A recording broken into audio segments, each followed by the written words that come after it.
muri ahantu hari n'ubushyuhira bwo muri iyi minsi nyine n'ibintu babihoraho. bimeze bite rero? Kera naguhamagariye rero kuri za gahunda haje kuvamo miliyoni, gusa miliyoni niyo twakuyemo, ariko nako nyine twarahombye, nta nawe mbega tugomba gufata uko tubonye. miliyoni imwe niyo yavuyemo, kandi twari twiteze 3, gusa nyine urabona imipaka bahise bayifunga, nta kundi kuntu byari kugenda. Ni ukukomeza tugakora tukareba ko ziriya miliyoni 3 twazazana. hakundi nyine igihombo kije umuntu aracyakira. Ahubwo kandi kantu nabonye ukongeramo amafaranga kugira ngo nyine, kuko iyo umuntu ashoye menshi abona menshi, kuko ziriya miliyoni 3 ntabwo twari kuzibona, n'iriya miliyoni kugira ngo tuyibone, no kubera urabona nk'ahariya muri raporo twari twongeyemo akantu kenshi, abantu barayikunze pe, barayikunze nubwo imipaka bahise bayifunga, ariko nta kundi kuntu itari kugenda nyine. Mbese imipaka ifunguye urumva twari kubona amafaranga menshi cyane. Urebye n'abantu twashoreye rimwe, twabaye nk'aho dufite amafaranga menshi. Ariko tuba twateguye ibintu byacu bifite karite, buriya ari neza cyane. Niyo mpamvu bivuga ngo iyi igiye gutangira, tugiye gukora cyane, kandi tumara gukora cyane n'abakozi tubongera agashahara kugira ngo nabo baze bakora ibintu bimeze neza. Ibyo bintu nanjye nari nigeze kubitekerezaho. Nigeze kubitekerezaho kongeza wenda abakozi tukaba twabaha umushahara mwinshi ko twubahereza. Urabona nka kuriya saa sita igihe ujyayo bakora bakubwira ati bananiwe, ngo twebwe tugiye kuba dusinziriye, ariko nabitekerejeho ndavuga ati umuntu abongeje umushahara nta kuntu nyine bajya bakora neza, niyo bakora amanywa n'ijoro wabaha amafaranga nta kidakunda, ariko umusaruro ukavamo ari mwinshi. Nuko rero gahunda y'akazi yo nuko igomba gukora, ariko rero kuvuga no gutaruka tugomba tuganira ku bya business by'ubuzima bwacu tukabyirengagiza. Ubuzima busanzwe urebye binameze neza, ngewe usibye mukecuru wari ufite akaza, ariko nawe byaje kurangira nyine ibintu bigenze neza. Ariko urebye mu buzima busanzwe nta kibazo, umuntu arataha agafata agacupa avuye ku kazi, ubuzima bugakomeza. None se nyine nta kuntu bigenza sha ibintu kwigenza gute rero nabyo ndi kubitekerezaho cyane ko nimba narigeze kubikubwiraho. Igihe navaga Dubai nigeze gushaka kubikubwiraho. Urabona wa mugabo wahise aza ariko tubaza ku bya business twita turabitaruka. Hari umukobwa nabonye numva ndamushimye, nubwo ntabikubwiyeho, ariko naramushimye pe, naramushimye. Ni umukobwa mwiza wa fiti, ameze neza kabisa. Jane wowe nubishaka nzaguza nawe umuboneye, ndakwemera uri nk'umubyeyi wanjye, kuko kugira ngo muri zino business nanjye mbashe kuba nagiramo izina, nuko nawe nyine wabimfashijemo. Uri umuntu w'ingenzi kuri njye mu buzima bwanjye, sinabona n'uburyo gushimira kabisa. None se nyine ko hano dufite akanya gahagije, wamuhamagaye genda tukayanakacupa tumugurira nyine tukaba tuganira nkamureba nyine, kuko urabizi mu gihe ufite umwanya jya ukora ibintu utataye ngo ejo, kuko ejo ntabwo habaho, ahubwo bikora uwo mwanya nyine ufite.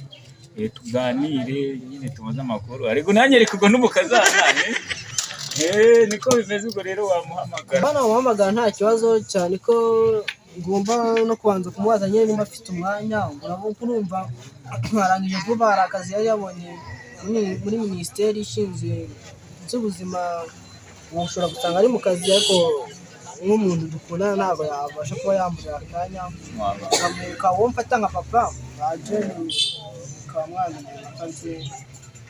kanze muhamagara.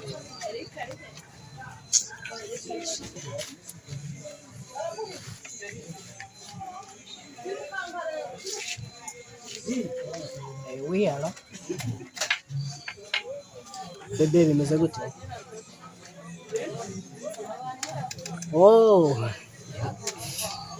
Akazi gashoje, akazi kenshi mwagize.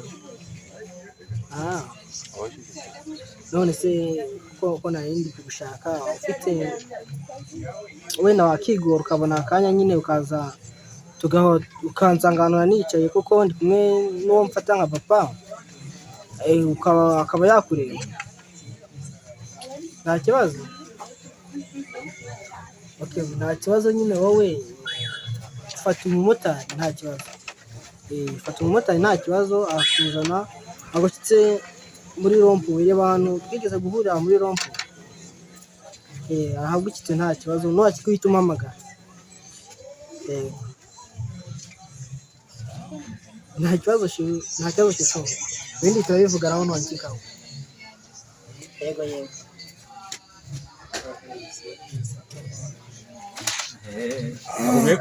Ambwiye ko afite umwanya nta kibazo n'akazi ntabwo bagize akazi kenshi, ambwiye ko agiye kuboneka nta kibazo.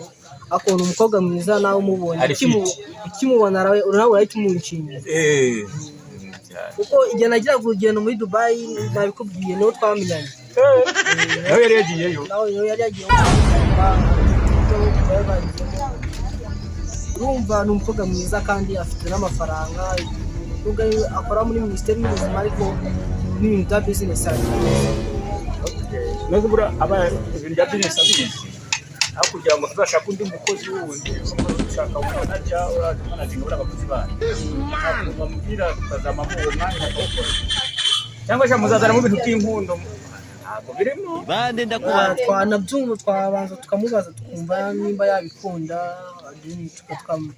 akaba yawufata kuko uramwanya n'umuntu umuntu ukomeye kuko 800 ku kwezi nayo ntabwo ari make. Amafaranga ni menshi. Urumva rero yagiye azakaza mu muryango n'ubundi dusanga ntacyo byaba bitwaye kabisa. Ubwo no kubiganiraho tukumva ko abyemera tugakora.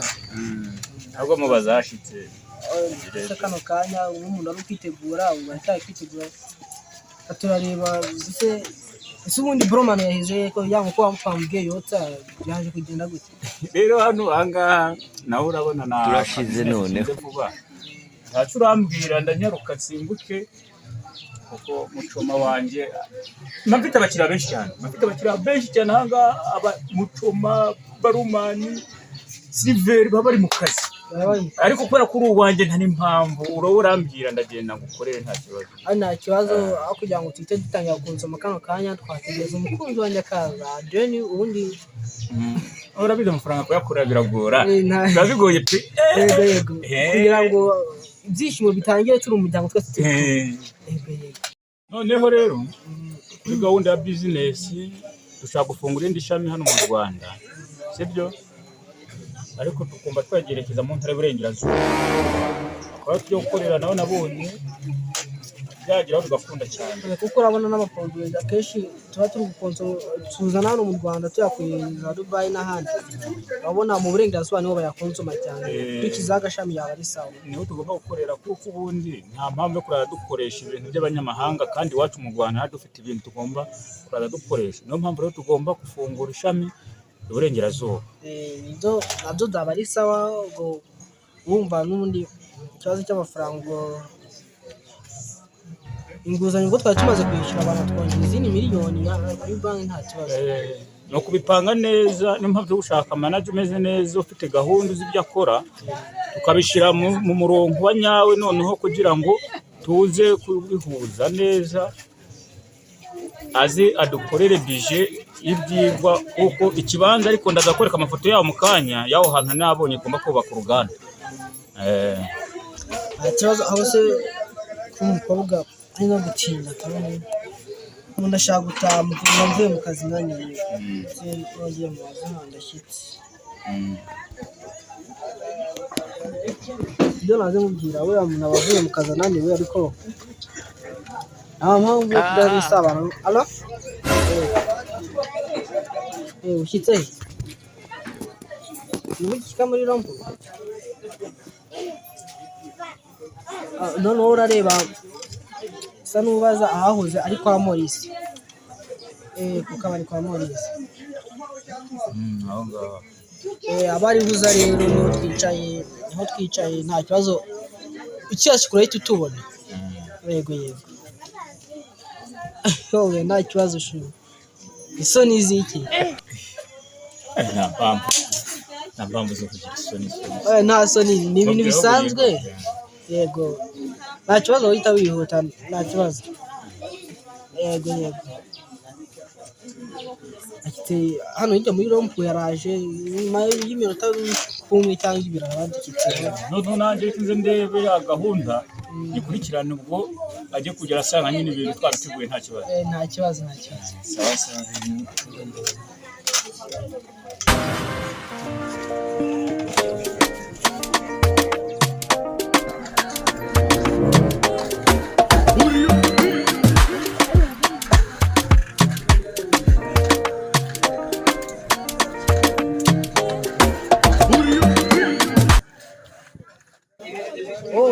nawe bisobanuka rero nayigutumyeho nayimubwiye nyine uze kugira ngo bosi nawe ari kubishaka kugira ngo nyine yakubone ari kumbaza impamvu ngo ari kukwayanja ibintu by'ubukwe ari nabyo ejo bundi twaje tuganiraho aho ibintu by'ubukwe bosi ari gushaka kongera inkunga ngakora ubukwe ariko nawe yagiye hano hirya araje gato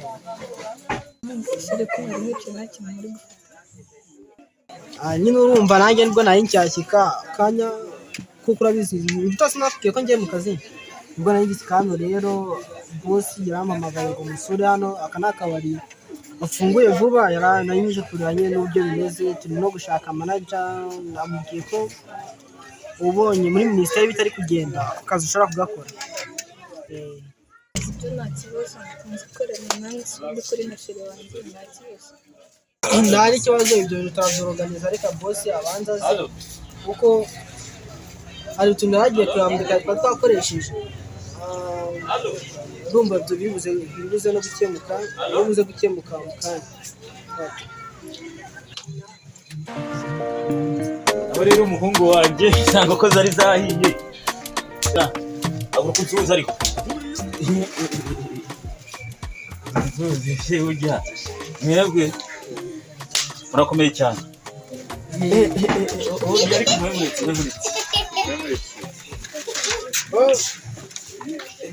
izi nkoko urumva igihe rero twari turi i Dubai twakoresheje rukomande y'inkoko warazisanga oya kuko urasizi wewe wegeje hano wegeje hano tuganira ariko tuganira nta kibazo bambwira bimeze icyo twaze tuvuga kuri ya mukazi inkunga yo tujya gukoresha y'ubukwe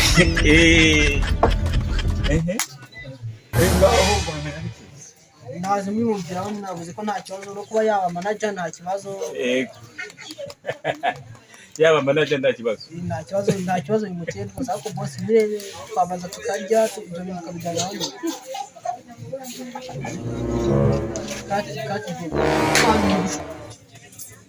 none se muhungu wanjye ko mbona kuko watumije ari nkeya kandi nkabona wazanye ishiri wawe hari kire yiwe irimo ra kire ntabwo kabura ahubwo nk'aka ngaka bagomba kuba agafashe none se agafata ufite nose urumva amagi izi nkoko uburyo zimeze wese agiye kugenda afata nyine wese turazigabura nk'abagabo ubwo niba tuzigabura nk'abagabo nta mugore urimo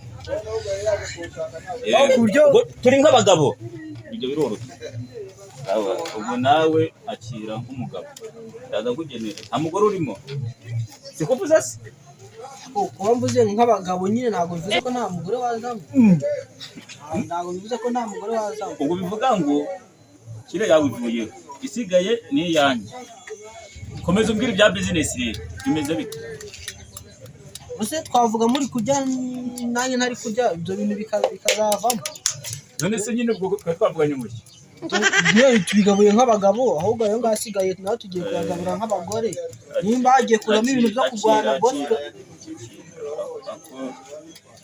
wazanye sheri ako karakazi ariko zino nkoko uno mucoma nawe azi kuzikaranga bose ibyo byanze nk'ubyariye buriya mu bintu by'akazi ntabwo abamo kujenjeka niyo mpamvu sheri wanjye nagize akaba yanagaga muri bizinesi nk'umuntu w'umukazana ntabwo yagira ntabwo yaza twiba oya ngewe mwemureke inkoko yari hano igiye kuko twicaye hano nk'uko nindi uyijyanye nk'uko nindi uyijyanye yewe reka mabwire bose urayiriye ahubwo wowe n'umugore wawe ariko umuntu utangiye kunyiba urambye ngo uzamushaka muri business gute banza tugeze ino zihari banza tuzi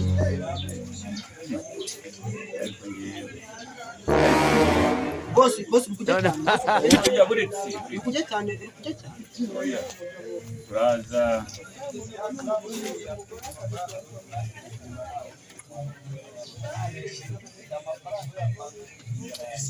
uko bitavamo bosi usenda rungana gute ntiwambwiye ko umugore mwatandukanye usigaye ujya mu ndaya sawa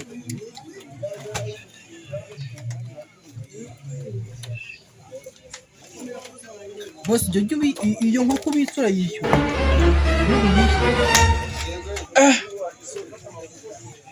buretse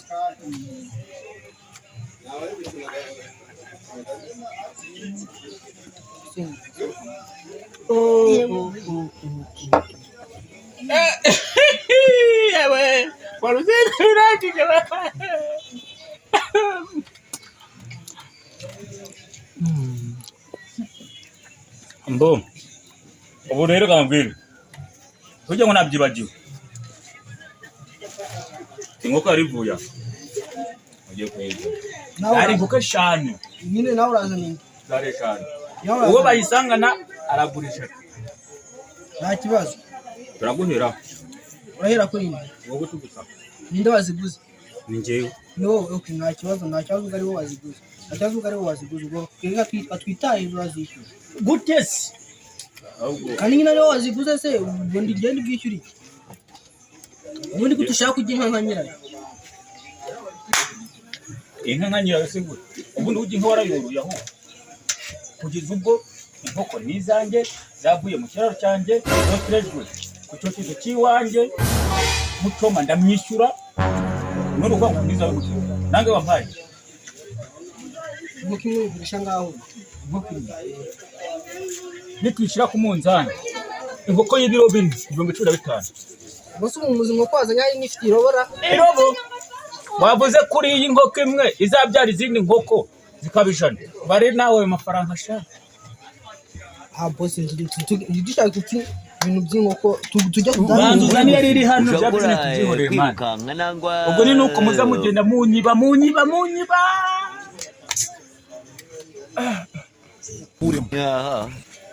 Dana yari iri hano ese ko kiriye nagutuma kanywa nzoga kunywa uranywa iki wazanye iki koroganiza ibintu ndishaka gutsinda mu mayira dore amasaha ari kudufata kandi umenye ko mvuye mu kazi kawe nananiwe bose nshaka kujya kuryama nkuruhu ubwonko ariko mwavuga iby'akazi mwagira ute mfite inyota umva mani izo nguru zanyu ni muzigabanya ahubwo munyishyura bose ugasetsa wowe wirengagije amezi umfite rero amezi ngufite nibyo umaze gukosoma reka duhurizemo gahura na satani afata 2,000 ubihuza na miliyoni God have mercy upon us. ndumva ibyo bintu aho byatugeze sibyo ahubwo kuko niyo ngoma mu gitondo karekare uzindike mu kazi ibintu ko tuzabivugana muri polisi ndeba abakozi aho bageze uranze shushanya nka cyane gahinduka imwe ubona ngasubiyemo zangaye